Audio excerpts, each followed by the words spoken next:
It'll be very difficult to begin to shift the base of where manufacturing happening. We're trying to do so slowly via the CHIPS Act, but it's going to take a long time. And there are two reasons why it's difficult. The first is cost, and the second is complexity.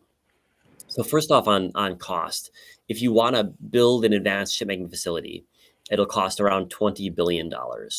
And so these are the most expensive factories in human history. And these are facilities that are cutting edge for a couple of years before there's a new type of chip making technology that comes along with exponentially better capabilities, at which point your $20 billion facility is second rate. And so just to put that into context, if you want to buy a cutting edge aircraft carrier, it'll cost you $10 billion, and it'll be in service, the US Navy hopes, for half a century.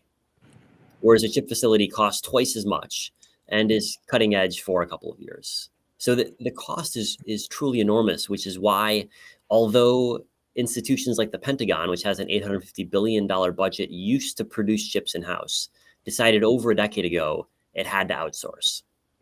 We've got specialized facilities for making aircraft carriers, but not for semiconductors. And so the Pentagon, in every advanced fighter jet, there are chips that can only be made in Taiwan.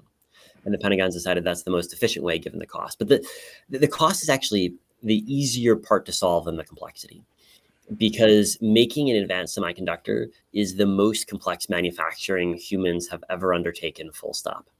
So if you go to the Apple store and buy a new iPhone and open up the iPhone, you'll find dozens of semiconductors inside, but just the most important one will have 15 billion transistors carved into it. And a transistor is just a switch that turns a circuit on or off. When it's on, it's a 1, off, it's a 0. And these transistors produce all the 1s and 0s undergirding digital computing. And your smartphone has 15 billion or so of these transistors carved into just their primary chip. And the chip is roughly the size of your fingernail. And in order to fit 15 billion of them on a chip the size of your fingernail means that each one of them has to be roughly the size of a virus. And they're produced with basically perfect accuracy in every single chip that's made. So there's nothing that comes close to this level of manufacturing complexity. We measure the size of these transistors in nanometers, which is billionths of a meter. And in order to produce these things, we've had to create a whole new set of manufacturing tools, of chemicals, of software design processes, which previously didn't exist. And it's worked marvelously, but it's been just horrifically complex and expensive, which is why today there are only 3 companies in the entire world that are anywhere close to producing cutting edge processor chips.